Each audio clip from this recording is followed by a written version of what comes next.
Hey guys, welcome back to my channel. This is Priya Chauhan here. So I hope you guys are doing well and आप सभी की practice अच्छी हो चुकी होगी. Guys इस वीडियो में मैं आपके कुछ क्वेश्चन का आंसर करने वाली हूँ. गाइज आज की वीडियो जो है वो रहने वाली है RT-PCR रिपोर्ट के बारे में, और दूसरी चीज़ जो है 1600 मीटर की रेस मैं किस तरह से कवर करती हूँ अपने 4 राउंड, और आप किस तरह से अपनी टाइमिंग कर सकते हैं, कम कर सकते हैं, इसके बारे में. सबसे पहले RT-PCR रिपोर्ट के बारे में हम बात कर लेते हैं. तो काफ़ी लोगों का इसमें ये क्वेश्चन था कि भाई RT-PCR रिपोर्ट जो है वो आपकी कहीं की भी चल सकती है कि नहीं चल सकती. सो गाइस RT-PCR रिपोर्ट आप कहीं से भी लेते हो कोविड-19 के टेस्ट के लिए, वो आपकी वैलिड रहेगी. एडमिट कार्ड में ऐसा कहीं भी गाइडलाइन नहीं दिया हुआ है कि आपका सेंटर, स्टेट या इधर उधर कहीं का नहीं चल सकता. सो उसमें साफ साफ बस इतना लिखा हुआ आपको RT-PCR रिपोर्ट चाहिए. अब मैं इसके लिए बता देती हूँ, काफ़ी लोग इस कन्फ्यूजन में थे कि भाई उनको दूसरे स्टेट से आना है, तो RT-PCR रिपोर्ट जो है वो फिर कैसे लेंगे, क्योंकि उनको 2 दिन पहले ही निकलना पड़ेगा और RT-PCR रिपोर्ट आपकी 72 घंटे से पुरानी नहीं होनी चाहिए. तो इसमें मैं क्लियर कर देती हूँ आपकी बात कि आप कहीं पे भी RT-PCR रिपोर्ट अगर लेते हैं, कोविड टेस्ट अपना करवाते हैं, तो सबसे पहली चीज़ तो ये है कि जब आप जाएंगे वहाँ पे तो आपका नंबर वहाँ पे रजिस्टर कर लिया जाएगा, एंड यानी 1 दिन बाद ही उसकी रिपोर्ट मिल जाती है आपको. और रिपोर्ट लेने के लिए आपको सेंटर पे नहीं जाना, आपके मोबाइल फ़ोन जो भी आपने नंबर रजिस्टर कराया है उसी पे आपको रिपोर्ट जो है वो मिल जाएगी. तो ये जो है आप कहीं से भी ले सकते हो. अगर आप 2 दिन पहले निकल रहे हो अपने घर से दिल्ली आने के लिए, तो सिंपल है गाइज, आप वहाँ पे अपना टेस्ट करवा सकते हो, और वहाँ पे बस जस्ट आप एक बार कंफर्म कर लेना कि ऐसा है कि नहीं है, क्योंकि यहाँ पे तो मैंने सबसे पता किया तो वो यही बता रहे हैं. और हालांकि मैंने देखा भी कि जिन्होंने कोविड टेस्ट करवाया है तो उनके मोबाइल पे व्हाट्सएप पे RT-PCR रिपोर्ट आ जा रही है. तो पहला डाउट तो ये क्लियर हो गया. दूसरा डाउट RT-PCR से रिलेटेड ये था कि जिनका पॉजिटिव है तो क्या उनको दोबारा बाद में डेट दी जाएगी. सो गाइज़ पहली चीज़ तो ये लिखी हुई है RT-PCR रिपोर्ट के लिए कि अगर आपके पास नहीं है तो आपको किसी भी हालत में एंटर नहीं करने दिया जाएगा. और दूसरी चीज़ ये, यहाँ पे ऐसा कुछ मेंशन नहीं किया हुआ है कि आपके लिए दूसरी डेट दी जाएगी, तो इसकी पॉसिबिलिटी भी नहीं है, क्योंकि उनको ज़्यादा से ज़्यादा रीज़न चाहिए बच्चे निकालने के लिए. अब आप अगर रीज़न दोगे तो वो भी रेडी हैं इसके लिए. सो गाइज़ ये RT-PCR रिपोर्ट के लिए मैंने जो है आपके डाउट्स आई थिंक क्लियर कर दिए हैं. तो अब जो है आप कहीं से भी अपना कोविड टेस्ट करवा सकते हैं. रिपोर्ट जो है वो आपके मोबाइल फ़ोन पे आ जाएगी.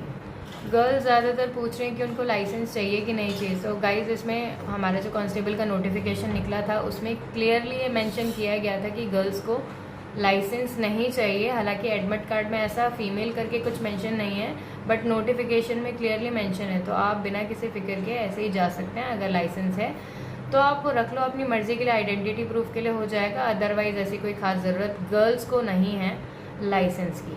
अब गाइज़ नेक्स्ट हम बात कर लेते हैं 1600 मीटर रेस की, जो कि बहुत ज़्यादा पूछा जाने वाला क्वेश्चन है कि 1600 मीटर के लिए कैसे हम रनिंग लगाएं या डेली हम क्या करें. सो गाइज़ आज की वीडियो में मैं आपको अपना तरीका बताने वाली हूँ, मैं किस तरह से रनिंग करती हूँ. पहला मैं आपका ये डाउट क्लियर कर लेती हूँ जो आप बार बार पूछते हो मुझसे कि आप प्रैक्टिस 2 टाइम करते हो कि 1 टाइम करते हो. सो गाइज़ मैं बता दूँ, यहाँ पे प्रैक्टिस मेरी सिर्फ 1 टाइम चल रही है. अर्ली इन द मॉर्निंग में प्रैक्टिस करती हूँ. 5:30 से लगभग 8:30 बजे तक की जो है प्रैक्टिस चलती है हमारी एकेडमी में. सो इतने टाइम तक मेरी प्रैक्टिस होती है, और मैं जितना हो सके कोशिश करती हूँ कि 1 टाइम में ही अपना पूरा बेस्ट दे दूँ, क्योंकि आप थोड़ा थोड़ा करके सुबह और शाम करते हो तो इट्स बेटर कि आप एक ही बार में अच्छे से कर लो वर्कआउट, ताकि पूरे दिन आपकी बॉडी को एक अच्छा रिलैक्स मिल सके अगले दिन के लिए प्रिपेयर होने के लिए. सो गाइस बॉडी को रिलैक्स देना भी बहुत ज़्यादा ज़रूरी है.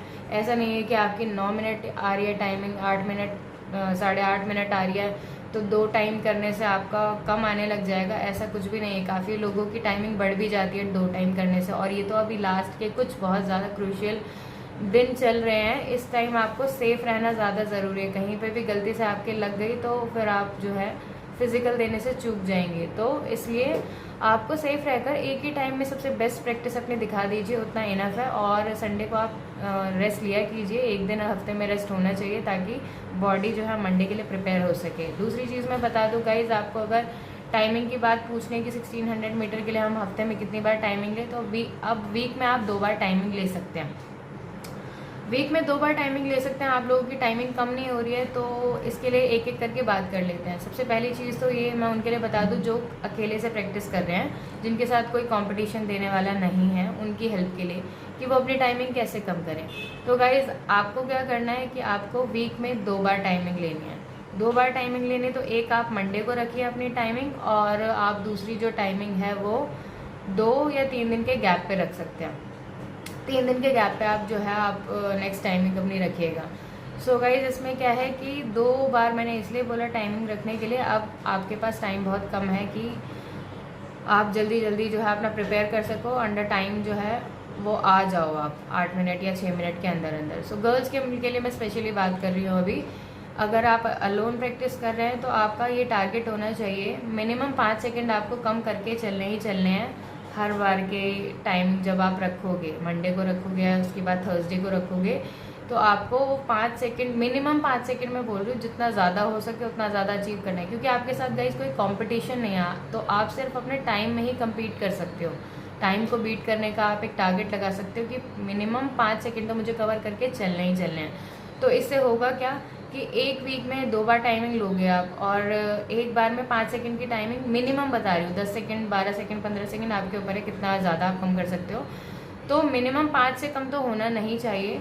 और अगर आप वीक में 2 बार 5 सेकंड की टाइमिंग कम कर लेते हो तो एक वीक में आपकी 10 सेकंड टाइमिंग कम होती है, और जो कि बहुत ज़्यादा कम है। अगर आपकी टाइमिंग कहीं ना कहीं 8, 10, 8, 12, 8, 15 इस तरह से आ रही है तो जिनके पास एक हफ्ता है वो अपना इसी तरह से प्रैक्टिस कीजिए। और इससे ज़्यादा तो आप एक हफ्ते में कर नहीं सकते, क्योंकि ज़्यादा करोगे तो फिर आप फिजिकल में उतना अच्छा परफॉर्म नहीं कर पाओगे। एंड जिनके पास पूरा 1 महीना है तो आप सोचिएगा इस 1 महीने में आपको 4 हफ्ते मिल जाते हैं। एक हफ्ते में अगर आप 10 सेकंड कम कर रहे हो 2 बार टाइमिंग देके 5-5 सेकंड की कम करते हुए, तो आप 4 हफ्ते में जो है 40 सेकंड अपने पूरे आराम से कवर कर सकते हो। और गाइज मैं अपनी बात बता दूं, मैंने 1 हफ्ते के अंदर ही अपनी 1 मिनट की टाइमिंग कम की थी, एकदम अच्छी हार्डकोर प्रैक्टिस करके। जब मैंने शुरुआत की थी अपनी प्रैक्टिस की, स्टार्टिंग में मेरी टाइमिंग जो थी वो 8 मिनट 10 सेकंड आई थी, सबसे पहली टाइमिंग जो मैंने ली थी। और उसके बाद एक बढ़िया प्रैक्टिस 6 दिन की हार्डकोर प्रैक्टिस थी। उसके बाद संडे का रेस्ट लेने के बाद मंडे को जब मैंने टाइमिंग दी थी तो मेरी सीधा ही जो है 7:15 जो है वो मेरी टाइमिंग आई थी। तो यही मैं गाइस आपसे कहना चाह रही हूँ कि आप भी आराम से अपनी टाइमिंग कम कर सकते हो। एक विल पावर होना बहुत ज़्यादा ज़रूरी है।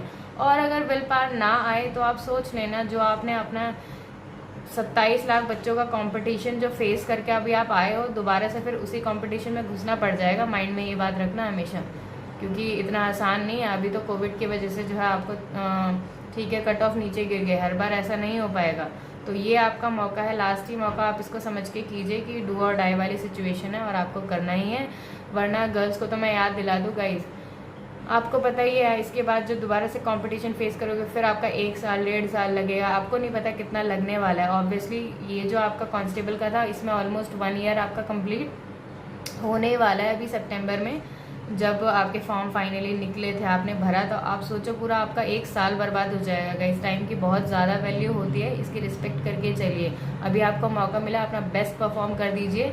और बिल्कुल हो सकते हैं जिनका 1 हफ्ता टाइम बचा है या 2 हफ्ता बचा है, आराम से आपकी टाइमिंग कम हो सकती है। आपके अंदर अब एक विल पावर लाने की ज़रूरत है, क्योंकि मेहनत तो आप कर ही रहे हो, बट अंदर से इच्छा शक्ति मजबूत होगी तो उसके बाद ही आप जो है आपकी बॉडी भी उसका एक रिवर्स देगी। तो ये चीज़ स्ट्रॉन्ग करके चलिए। अब गाइस जो लोग compete कर रहे हैं, यानी कि ग्रुप में प्रैक्टिस कर रहे हैं और फिर भी उनकी टाइमिंग कम नहीं हो पा रही है, तो कहीं ना कहीं जो है आप अपनी कमज़ोरियों पर काम नहीं कर रहे हो। ये बात पक्की है कि आप जब भी ग्रुप में प्रैक्टिस करते हो गाइस, तो इसमें एक ही चीज़ है, जो भी बंदा आपसे आगे है हमेशा उसको पकड़ के चलना है। कोशिश करनी है कि ये मेरे से इतना आगे है तो मैं इससे और आगे निकल जाऊँ। तो इससे क्या होगा कि आपके आगे वाला बंदा जो है वो और आगे निकलने की कोशिश करेगा। अगर उसकी टाइमिंग कम आती है 8 से, तो आपकी भी ऑटोमेटिकली कम आ जाएगी। तो जो बंदे ग्रुप में प्रैक्टिस कर रहे हैं वो टाइम से तो कम्पीट नहीं कर सकते, बट हाँ अपने आगे वाले बंदे को हमेशा अपना टारगेट रख के चलो कि भाई इसको तो क्रॉस करके ही जाना है मुझे। और इसी तरह से आपकी टाइमिंग कम हो सकती है। अगर आप बार बार उसके पीछे ही आ रहे हो, इट मीन्स कि आपकी प्रैक्टिस में कहीं ना कहीं कमी है। और इसके बाद गाइस देखिए, आपका सांस फूलना, इंजरी होना, पेन होना, ये सारी चीज़ें जो है हर कोई फेस कर रहा है। इवन मेरे तो अभी तक है, एंकल पेन मेरे भी है, बट अब क्या कर सकते हैं, उसके साथ ही करना पड़ेगा। और मेरे पास तो टाइम भी नहीं है, 30 जून को ही मेरा फिजिकल होने वाला है। जिसके लिए मुझे भी प्रिपेयर रहना है, तो अभी मैं ज़्यादा जोर दे नहीं सकती। एक बहुत ज़रूरी बात बता दूँ गाइज आपको, जिस दिन भी आपका फिजिकल होगा 2 दिन पहले तक रेस्ट लेना बहुत ज़्यादा ज़रूरी है, ताकि आपकी परफॉर्मेंस जो है बहुत ज़्यादा अच्छी आ सके। तो पॉइंट टू बी नोटेड कि आपका जिस दिन भी फिजिकल है, आप उससे 2 दिन पहले तक कुछ ना करें, बॉडी को पूरा रिलैक्स दो, अच्छी खासी मालिश वालिश करो पैर की, और अपनी बॉडी को जितना हो सके हाइड्रेटेड रखने की कोशिश करो, क्योंकि हमें नहीं पता वहाँ पे कितनी धूप में करवाने वाले हैं। तो जितना बॉडी में पानी होगा उतना ज़्यादा अच्छा है, बॉडी रिलैक्स फील करेगी और आप एक अच्छी परफॉर्मेंस दे पाएंगे। नेक्स्ट मैं बात कर लेती हूँ अपनी परफॉर्मेंस की, कि मैं किस तरह से 1600 मीटर रेस की तैयारी करती हूँ या फिर लगाती हूँ। तो गाइज़ मैं अगर पूरा प्रॉपर बता दूँ आपको, मेरा जो फर्स्ट राउंड होता है वो लगभग 1.5 मिनट या 1 मिनट 35 सेकंड में मैं कंप्लीट कर देती हूँ 400 मीटर का। ये मेरा पेस रहता है एक 400 का राउंड कंप्लीट करने में। फिर जो मेरा सेकंड राउंड होता है वो मैं थोड़ा सा ऊपर लेकर चलती हूँ, 1 मिनट 45 सेकंड के आसपास वो खिंचता है, 10 सेकंड आप एक्स्ट्रा लगा लो। और इसी तरह से मेरा थर्ड राउंड भी रहता है। बट जैसे ही फोर्थ राउंड आता है, सेकेंड राउंड में लगभग 3 मिनट 20 सेकंड या 22 सेकंड में कंप्लीट कर देती हूँ। और जैसे ही थर्ड राउंड आता है, थर्ड राउंड में भी मेरे को सेकंड वाली स्पीड में लेकर चलती हूँ। और लास्ट का जो फोर्थ राउंड होता है उसमें मैं फुल पावर में पहला 200 मीटर जो है वो मैं स्टार्टिंग पहले राउंड वाली स्पीड में लेकर चलती हूँ। और जो लास्ट का आखिरी 200 मीटर होता है उसकी तो मैं आपको बता ही नहीं सकती, जितना खींच सकते हो भैया खींच दो, क्योंकि अभी नहीं खींचा तो कभी नहीं खींचा, सिंपल सी बात है। आपका जितना ज़ोर लगा सकते हो लगा दो, और इतना ध्यान रख लेना मरने वाले आप बिल्कुल नहीं हो। कितना भी कर लोगे, कितना भी भाग लोगे, आपकी बॉडी खुद ही रुक जाएगी वहाँ पे अगर मरने वाले होगे तो इतना दिमाग में रखो, मरोगे तो बिल्कुल नहीं। इसलिए जितना भी खींच सकते हो खींच दो, यही मौका है आपके पास। इसके बाद अगर कोई मौका आएगा तो 1.5-2 साल आपके लगा लो, गए वहाँ पे सीधा सीधा। और ये जो अभी 1 साल पिछले वाला पूरा वेस्ट हुआ है वो अलग। तो ये चीज़ें आप दिमाग में रख के चलो। तो गाइस यही चीज़ मैं आपको बताना चाह रही हूँ, जब मैं 20 से 25 दिन में अपनी टाइमिंग इतनी ज़्यादा इंप्रूव कर सकती हूँ, तो आप मेरे से कौन सा ही अलग हो, आपके पास भी वही सारी चीज़ें हैं। सो अपना माइंड बना के रखिए, अपने माइंड में हमेशा बना के रखिए कि भाई अगर अभी नहीं निकाला तो 1 साल पिछला बर्बाद और आगे के 1.5 साल और बर्बाद। आपको नहीं पता कि भाई कब आने वाला है, कब निकलने वाला है। दोबारा से इतने सारे बच्चों को कम्पीट करके फेस करके आना इतनी आसान बात नहीं होती है। कॉम्पिटिशन बहुत ज़्यादा बढ़ चुका है, और इतने टाइम से जो खाली बच्चे बैठे हों वो भी ऑब्वियसली पढ़ ही रहे होंगे, अपना काम कर रहे होंगे। तो अपने दिमाग में ये क्वेश्चन हमेशा बना के रखिए। और सबकी टाइमिंग कम हो सकती है, मैं अभी बता देती हूँ, बार बार रिपीट कर रही हूँ कि जिनकी जितनी भी टाइमिंग है अपनी विल पावर प्लीज़ स्ट्रॉन्ग कीजिए थोड़ा, आप कर सकते हो। और एट लास्ट आपको करके दिखाना ही है ये। इसके अलावा अगर गाइस कुछ रह गया तो आप कमेंट बॉक्स में कमेंट कर सकते हैं, वो मैं आपको बता दूँगी। So thank you so much guys for watching this video. Do like and subscribe to my channel. जय हिंद, जय भारत।